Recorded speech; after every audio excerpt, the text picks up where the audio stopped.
Well, Colin, it's been another busy month or two since we last had a chance to catch up. How have things been from your office, if you like, or offices? From my offices, from my position as sitting and watching the team play, I'm obviously delighted with the run of form that we're on and the performances that we're showing and putting in. From our side of things, things are running smoother and better, and we're getting a lot of structure in place for next year and the next 2 years, which will hopefully put us in a good position to support the football club. So quite pleased with the progress we're making off the field, and I'm very pleased with the progress we're making on the field. How does that work in terms of a balance? Because obviously you want a current product that you can enjoy, and you have been enjoying, but of course if your eye has to be on 2-3 years time, is it difficult to sort of manage that? Or? No, I think that's the discipline that you have to have. You have to make all decisions based on the long-term success of the football club. It's not about short-term success. Too many decisions in football have been made on short-term, and the pressures are enormous. Don't get me wrong, and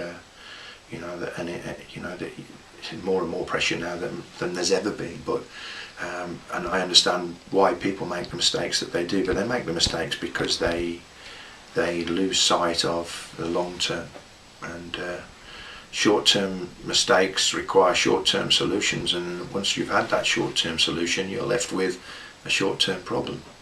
So you have to keep an eye on the future of the business.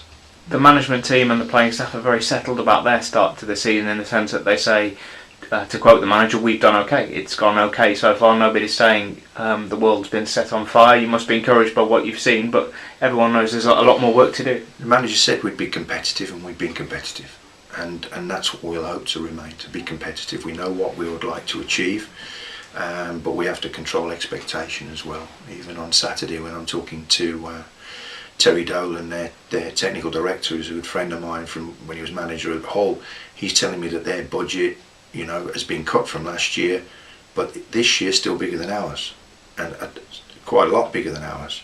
And then at half time, he's looking at me thinking, how have you managed to be 3-0 up and be that far ahead of us? Well, because we recruit well, and we recruit young, and we recruit potential, but that potential needs time to flourish and to blossom and to learn and to develop, and that's what we give them. And their average age would have been a lot higher than ours, because they again are looking for instant success. Last year they were in the playoffs, and this year they're third bottom of the league.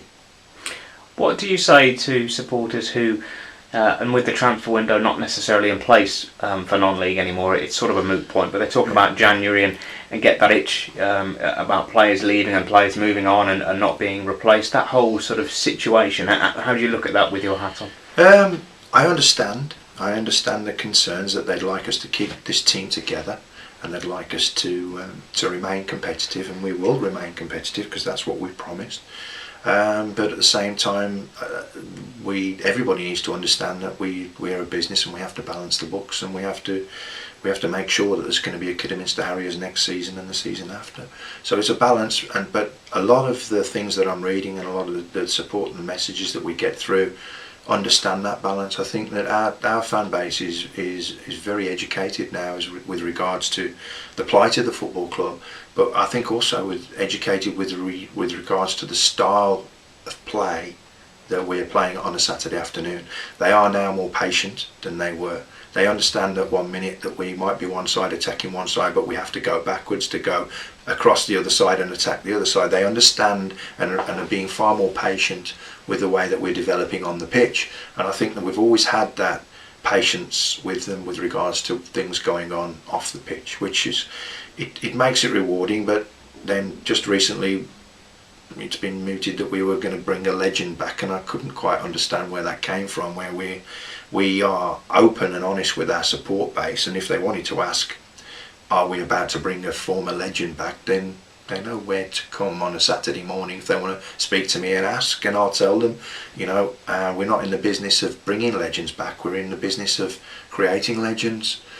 So I don't know where that came from, but it's certainly created a big stir in our own community.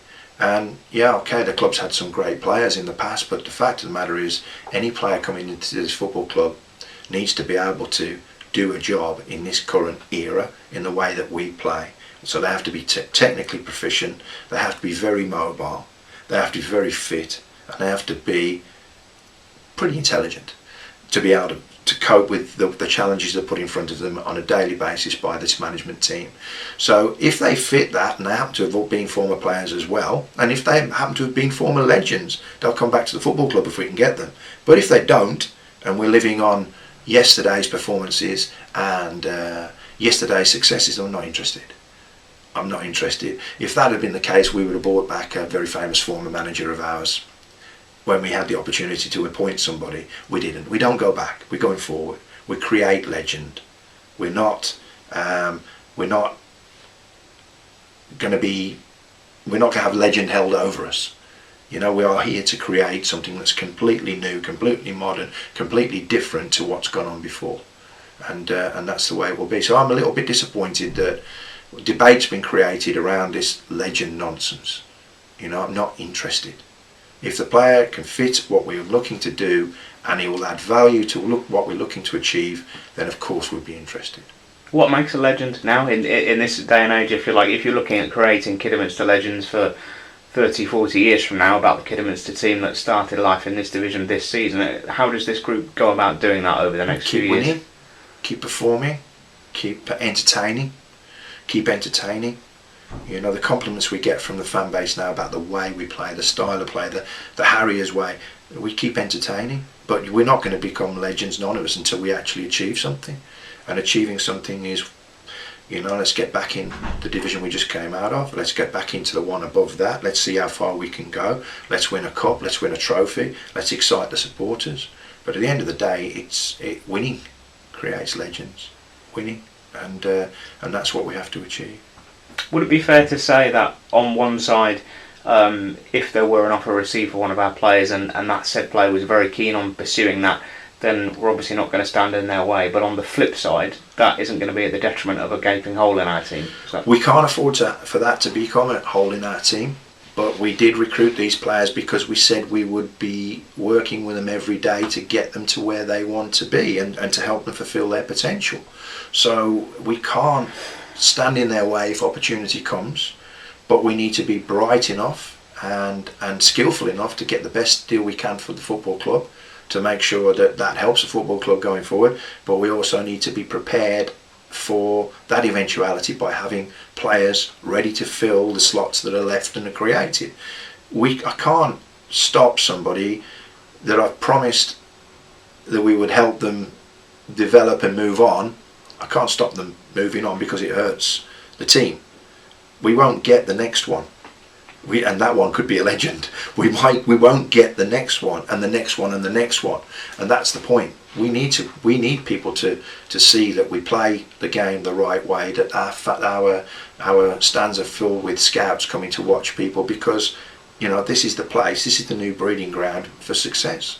And we are selling that success to players to come here. So they're going to be looking at Zane and Ryan and Tony and Elton and Arthur and Andre and a lot of Sam and all of them, you know, and Sam's not even ours, but they're going to be here and they're going to be looking. But, you know, and so we have to be fair. And we have to be fair, and they have to be fair with us. And we are trying to persuade some of the players to sign long contracts now, because we'd love to build a team around them, but with a proviso that if somebody comes with the right offer, then they go with our blessing, because that's what we promised them. And I suppose the entire crux of the matter is that situation doesn't arrive if those players you mentioned aren't actually doing the business on a Saturday, which they are at the moment. Exactly, that's the point, isn't it? And I read really early on, well, I've only signed these French guys because I want to sell them. Well, if they don't play well and the team doesn't perform, we don't sell anybody. You know, a manager doesn't go on to bigger and better things if he loses half of the games he's involved in. So, you know, the fact is that success breeds this opportunity. What we're tasked with is making sure the success continues. If we lose, one or two of the people that actually have brought us that success. And in terms of what brings us that success and the work rate, I know it won't have surprised you, but are you excited and sort of that way of thinking for the management team who are out watching games probably 4 or 5 nights a week. It's relentless, that work rate that goes into getting us what people don't see it. People don't understand. I think we've got a great management team. We've got a manager that probably is more difficult to understand than most, and he's not effervescent, he's not outgoing, you know, he does his job, he is what it says on the tin. But they don't see him in at 7:30 in the morning and having his breakfast round the corner at the cafe, and then being the last to leave. They don't see him travelling up on the M6 last night to watch Marine and Darlington and the Wolves the night before, 23s, and they don't see the games that Guardian and the gaffer cover. But he knows that if he's going to be a success in this industry, that's what he has to do. He knows that you can't just sit back and say, that's my team, this is the way we play, and expect to turn up on a Saturday and win. He needs to do his preparation with regards to the opposition. He needs to go and see the players that we hopefully want to sign. He needs to be able to evaluate between what he's got in his group, and then he'll be able to say, do you know what, he'd struggle to get in our team, so I'm not going to pursue this any further. When really he'd love to be able to come back to me and say, I'd like to sign him. So to be able to work out in his own mind the true value of a player when you go and see them, that's the beauty, and that's based on tons and tons of hard work, and also the data that they collect and the film that they collect and study. These guys are the most professional that you'll see at any level, let alone this level. And the fans are not seeing it because they don't understand, but I'm telling them, and every player that you will see, and I had a sit down chat with 3 or 4 players yesterday, every single one of them will tell you best manager they've ever worked with. Best manager they've ever worked with. And I know that, right? But people don't see it. Now, he's not overly media friendly, but he's Kitty Mr. Harriers friendly, and that's all I'm concerned about. Off the field, you've talked a lot about bringing the club back to the community. A lot of work's been done on that front in terms of, just for example, the Dementia Action Alliance, that partnership, the opening of the new store in town. All of those things are big ticks and big boxes, aren't they? You've been pleased with how that's developed over the season? It's been great, and the response has been fantastic. I've been down the shop a few times, and I've seen Kelly down there, and the people come in and have a chat and a cup of tea, but actually buying stuff as well and buying tickets. And I just think it's quite arrogant of us to expect people to come up this hill and see us. I think we need to go to them, and if they're doing their shopping at Debenhams or Tesco's, or even popping into Starbucks or whatever, then we're there, and I'll just pop in and see how everybody's doing at the club shop, and you build that relationship. But you don't ask people to drive all the way up this hill and park and come and see us. We should be going to see them. So the response has been great. And with regards to all of the projects that Adam is working on with Nick in the community, and they're looking to bring the disability football back in now. They're doing the walking football, they're doing the dementia project. They're getting involved in absolutely everything, because that's what we should do. We should drive and be a part of our community.